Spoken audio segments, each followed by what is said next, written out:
Thank you po sa pamirienda. Si ka-farmer nasa taas, papababa daw po. Huyo kayo sa akin, sabi ni Fritz. Oh, ang ganda oh.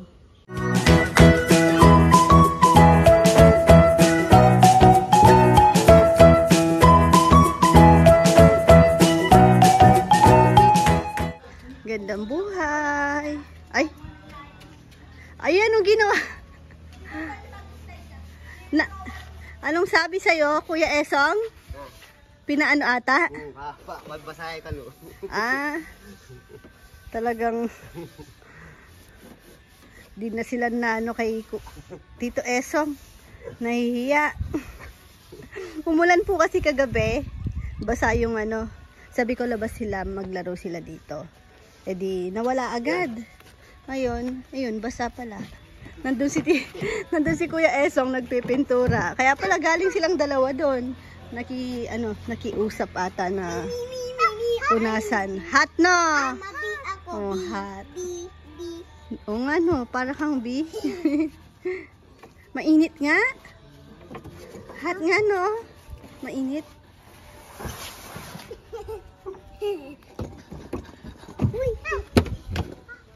Mainit nga no be. Sakay ka. Swing kita. Kaya mo dyan? Kaya mo na? Yes? Hindi daw, di. Yes po.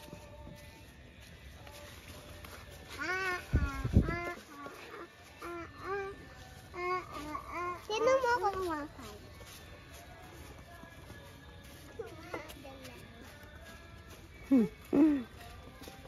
Lakas ng sounds baka makapiright ako. Ay, ang init. Ang ulam po namin ngayon dahil kahapon sunod-sunod puro meat. Ang ulam ay tortang talong. Ay, ang laki na ng lumalaki pala ng ganito to no. Yan o, spinach. Sabi ko, aya. Kasi, nung maliit ako, may ganyan, pero may tusok-tusok siya. Ganyan din po yung parang bulaklak ba niya yan? Oo, aya. Parang, ganyan din, maliit lang yung dahon.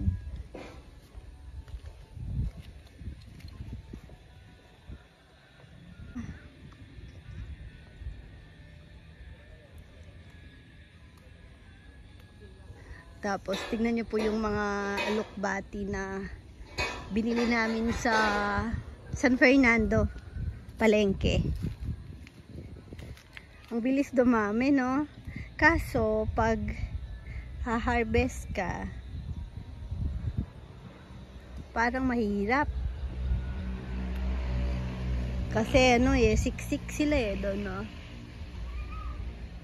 Kailangan mahaba kamay ng kukuha. Ang bilis din ng kamatis. Tanim ni Kongkong.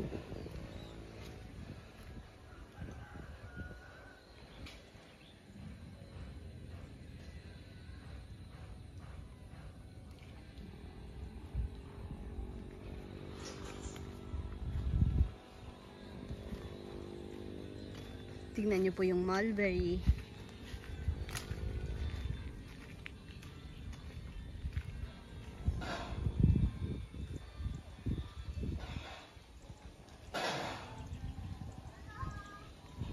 Parang naubos na bunga ng mabolo Last umulan ng malakas.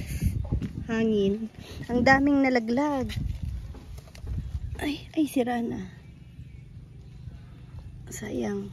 Okay sana siya nahulog, hindi lang nakita. Lagay natin dito, maging fertilizer. Dami daming nahulog na hindi napakinabangan. Dami pa pala ng bato ng gabaldon. Sabi ko kay ka-farmer, kapag may budget, mahal din kasi. Yung pwede naman dito kahit yung dadaanan lang ng gulong. sementuhin.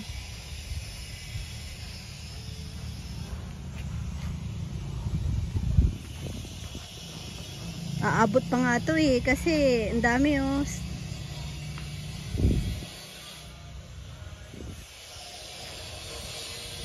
Parang nakalimutan nila yung isa. Yun. Ito kahapon, nakita ko hanggang baba yung brown. Ayan o, yung parang poste, hanggang baba siya. Nakapintura na ng brown. Nadaanan ko lang, di man ako nag-comment sa kanila. Sabi ko lang sa isip ko, parang ang pangit. Tapos nung bandang hapon, pagbalik ko, wala na, gray na ulit. Doon ko na pinansin. Aba, sabi ko, ba't inalis yung brown? Si Jomar ata nakausap ko. Pinaalis na, sabi niya, kasi pangit daw. Oo nga, sabi ko, pangit. Oh, malis na rin yung dalawang bata. Wala po kasing pasok ngayon si ate. Tapos, yun, nagpa-schedule na ako ng, may ano pa siya eh, may vaccine ngayon si ate. Kay Binwan. Tapos si Rowan, may mga ano pa po siya. Di pa tapos yung vaccine niya. Ate pawis na pawis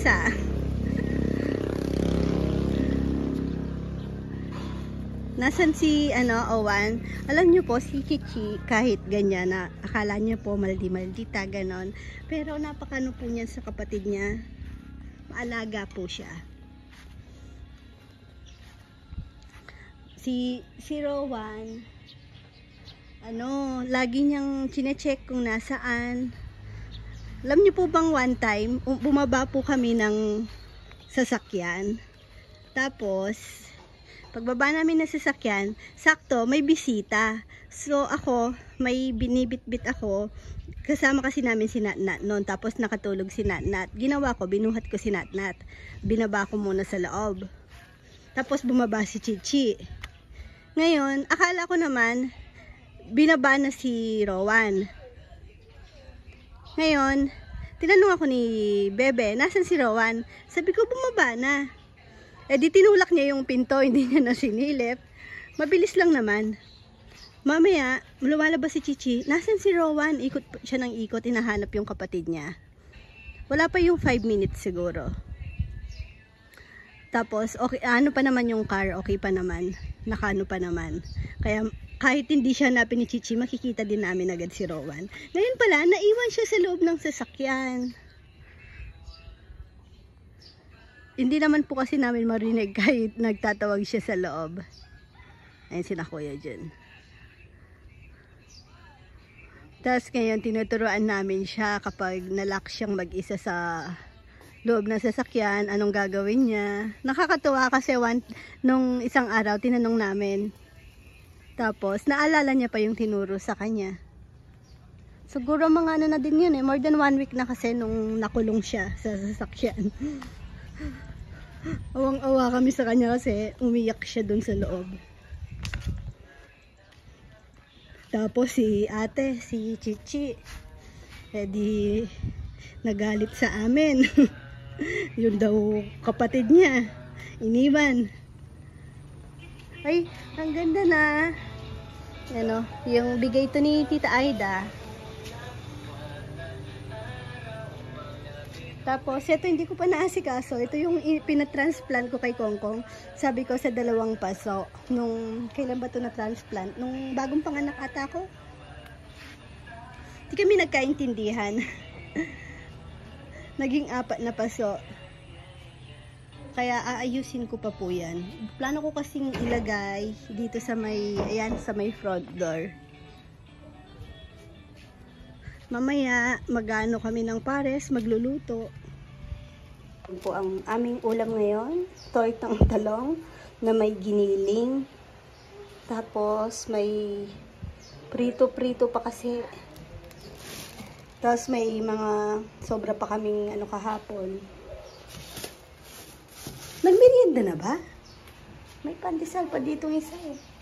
Tapos, ayan, magluluto kami ng beef tapa. Para mamaya yan. Sabi ko, i-message ko sina Sari na pumunta na din. Parang banding-banding na lang din. Yan. May ano kasi, ang tawag, may nagbigay ng pangmerienda. So, yan po, ibibip pares na lang. Kasi, no, dami pa naming, native na manok, sinigang, sinampalukan. Di naubos kahapon kasi mas nagustuhan yung mga alimangos, yung ulang, tsaka may hito din kasi, iba, ano pa bang ano namin kahapon, nakalimutan ko na ata. Basta yun. Tsaka marami po kasi talaga yan, yung sinigang. Pwede pa ngayon dahil di naman po nasira yan, ininit din kagabi. Yung chicharon ang naubos na nagkaano kasi may pahabol na sina Ate Miracle. Hindi ko alam, ano ba yon? Wine ba yon? Wine yon, Rizal?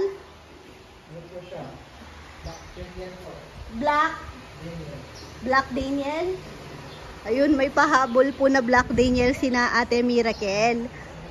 Tapos, whiskey. Yung ininom ni Dolphy. Ayun, may pahabol nga. Di na nila pinagpabukas. Yung pulutan nila, yung hito, tsaka yung chicharon. Ayun, ubos na po yung chicharon natin. Ayan, nilipat na po yung sampayan. Dati kasi nandun sa taas ng garahe. Ngayon, dito na kasi kung umulan, mabibit-bit naman po yan. Pwedeng ipasok dun sa may laundry. Eto, wala po muna atang balak si ka-farmer lagyan ng screen. Sabi ko nga lagyan ng... Oy! Grabe yung yung lakas ng mga dito. Muffler. Hindi ata bawal. Sa Guagua kasi bawal na. Ayan, yung pool nila nandyan, naglalaro. Di pa kasi nagagamit dahil, ewan ko, wala pa atang yung sa LPG. Wala pang hose. Pero itong laundry, gamit na. Yung pool, hindi pa rin na, napuno.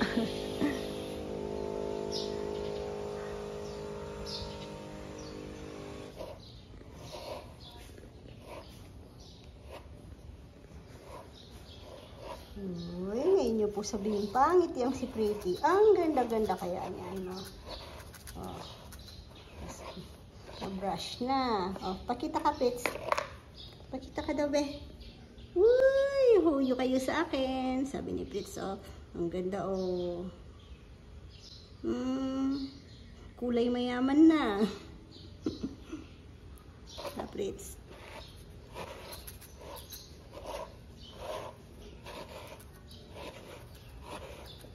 Nalaban na din yung damit niya.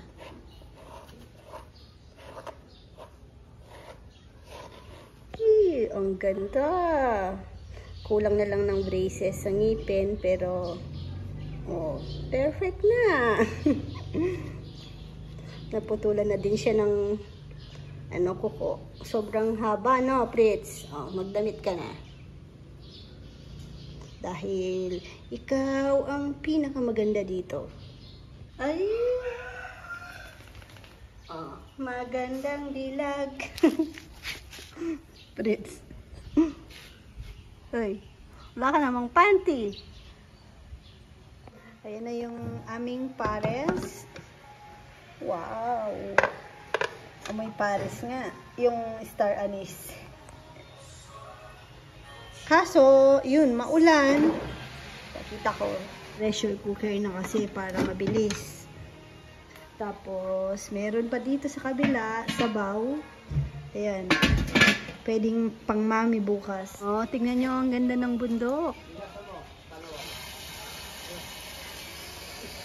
Maulan.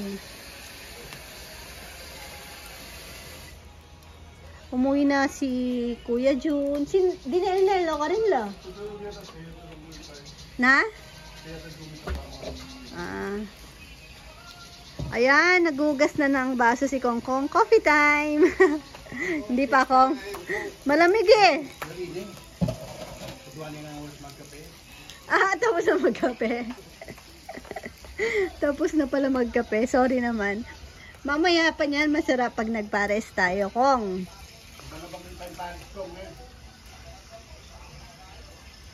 Eh kung wala na, pwede naman almusal na. Baka nagmamadali na silang umuwi.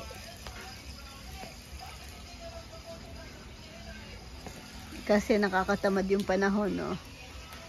Wala din naman matrabaho kasi umuulan.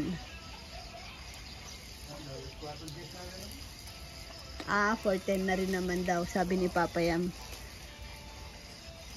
Kasi kulang yung ano, yun o, magpa-fried rice si Kuya Esong ang magpa-fried rice. Ang ganda ng bundok. Malapitan nga, mapicturean. Kababalik lang din po kasi namin. Kaya na-late yung sa fried rice din. Di naman pala late kasi alas 5 pa naman yung balak talaga.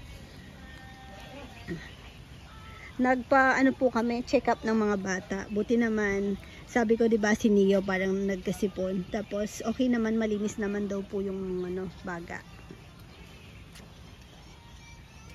Ayan ang bata. Hindi po siya na-inject. Check up lang siya. Uy, nagugulat-gulat. 7 kilos na po siya ngayon. 7 kilos.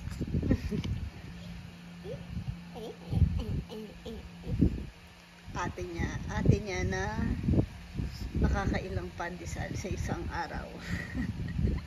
Favorite niya po ang pandesal. Pagising sa umaga, naghahanap ng pandesal.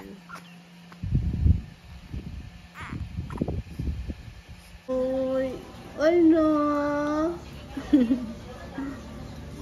Relax ka din dito. Ha? Nakakalmot mo yung eyes mo. Tignan nyo po yung ano niya, may keloid po yung sa ilalim ng bibig, yung sa may baba. Siguro kakaano niya, possible kaya yon na masugatan niya yung skin niya habang nasa tiyan. Ayun no, hindi lang, wait lang. Naka ano kasi ngayon eh. Meron siya sa may ilalim ng baba. Ito, yun. Kitang-kita pag gano eh. Pag relax yung face. Ay. Oo. Ano po yun? Mahilig po kasi siyang magsubo ng kamay. Ang galing niyang magsubo ng kamay. Pati nung sa ultrasound, kitang-kita. Kinakain yung kamay. Hanggang ngayon, ang galing.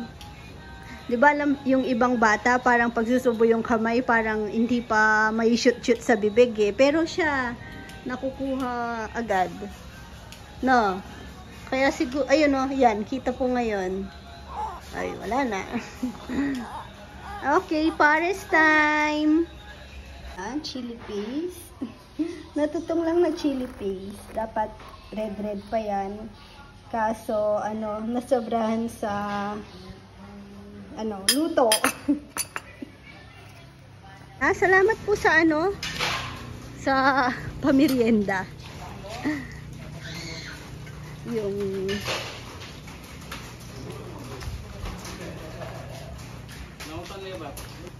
ay ano to, pwede natin patungan. Para saan to nun? Dutong? Hindi kahoy pala. Akala ko din. Chili paste ni Rizal.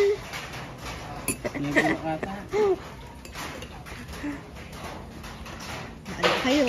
Kumuha pa sila ng mauna na ako. Thank you po sa pamirienda.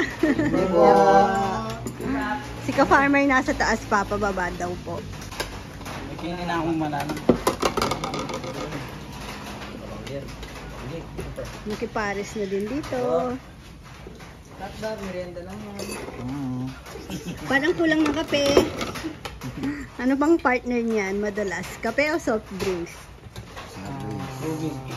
Tubig. Depende siguro sa pag ganyan na malamig kape.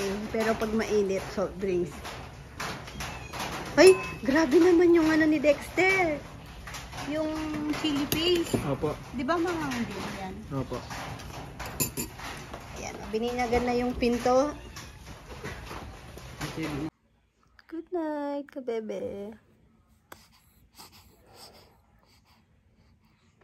Thank you for watching. Galit ka. God bless. Mama, chup chup. Nilayasan po kami ng dalawang bata. Si Rowan at Chichi. Matutulog daw kay Wawa, Beto.